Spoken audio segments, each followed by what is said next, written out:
You hear it all the time. Hustle harder. No days off. If you're not working, someone else is. We're told that burning out is a badge of honor. That the grind is the only path to success. But what if I told you that you've been lied to? What if that non-stop work ethic, that thing you're so proud of, is actually an addiction? And it's quietly sabotaging everything you've worked for. This isn't just about being tired. This is about a fundamental misunderstanding of what it means to be productive, to be successful, and to be happy. You've been sold a dream that looks a lot like a nightmare. And today, we're pulling back the curtain. Let's get one thing straight.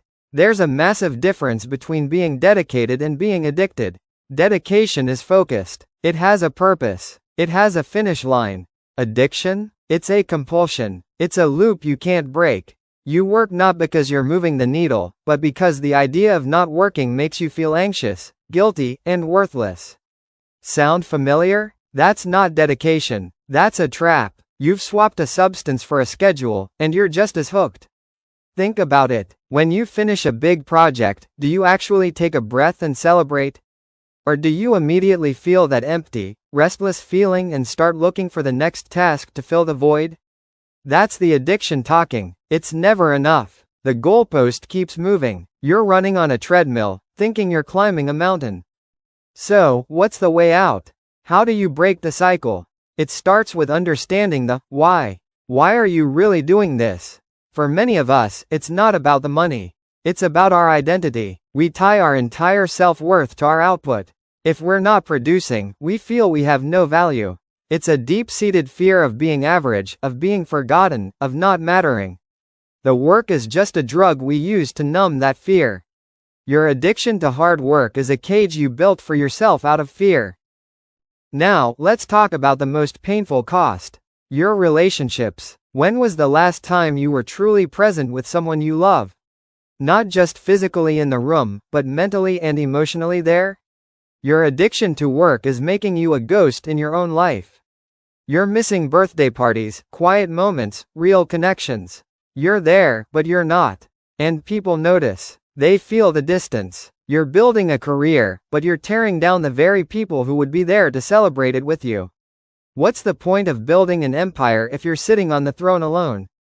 When you finish a big project, do you actually take a breath and celebrate? Or do you immediately feel that empty, restless feeling and start looking for the next task to fill the void? That's the addiction talking. It's never enough. The goalpost keeps moving. Here's the first brutal truth. Your addiction to hard work is eroding your actual skills. You're trading depth for busyness. You're so focused on doing that you've forgotten how to think. The most brilliant ideas, the real breakthroughs, they don't happen when your nose is pressed against the grindstone. They happen in the shower, on a walk, in moments of quiet boredom. By refusing to take a break, you're starving your own creativity. You're becoming a human doing, not a human being. And the world has enough robots. It needs your unique, creative mind, which can only function when it's given space to breathe. And it's not just your mind that's suffering. Your body is keeping score. That low-grade constant fatigue? The trouble sleeping even though you're exhausted? The short temper? That's not normal. That's your body screaming for a break that you're not giving it. You're running on adrenaline and cortisol, the stress hormones. You're treating your body like a machine that never needs maintenance. But even the most advanced machine needs to power down, to be serviced, to be cared for. You're burning a resource that cannot be easily replaced, your own health. And no amount of success is worth a broken body. The path to recovery isn't about working less. It's about living more. It's about rebuilding your identity so that it's not solely dependent on your job title or your productivity. Step 1 is to practice doing nothing. And I mean, literally nothing. No phone, no podcast, no distractions. Sit for 5 minutes and just breathe. Your addicted mind will scream. It will tell you this is a waste of time. That's how you know it's working. You are retraining your brain to understand that your value is constant, even in a state of rest. Step 2 is to find a hobby that you are intentionally bad at. Something you do purely for the joy of the process, with no goal of monetizing it or being the best.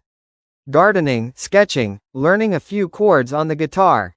This is crucial. It reconnects you with play, with learning for the sake of learning, and it reminds you that not everything in life needs to be optimized for profit. Step 3 is what I call relationship hours. Block out time in your calendar, not as time off from work, but as a sacred appointment for connection. A coffee with a friend where your phone is in the car. A walk with your partner where work is a forbidden topic. You must defend this time with the same ferocity you defend a business meeting with your most important client. Because these people are your most important clients. Second, build hard stops into your day. When the workday is over, it's over. Close the laptop. Turn off the work notifications. Create a ritual that signals to your brain that work is done. It could be a walk, changing your clothes, reading a book for fun. This creates a boundary that your addicted mind will fight at first, but will eventually thank you for. And finally, reconnect with who you are outside of your job. What did you enjoy before the grind took over? Was it playing guitar, going for a hike, just sitting and doing nothing? Reclaim that part of yourself. That is not a waste of time. That is the very thing that makes you, you. You were not put on this earth to just be a worker. You are a creator, a friend, a partner, a source of joy and love. Your addiction to hard work is a cage you built for yourself. And you have the key. It's time to stop glorifying the burnout. It's time to start celebrating a life well lived. A life of balance, of creativity, of real connection. That is the ultimate success. That is the legacy that actually matters. If this hit home for you, I want you to do one thing for yourself. In the comments below, write down one small boundary you will set with work this week. Just one. Let's create a community of people who are choosing a better way. If you found this eye-opening, hit the like button and subscribe for more truths you won't hear anywhere else. Now go, take a real break. You've earned it.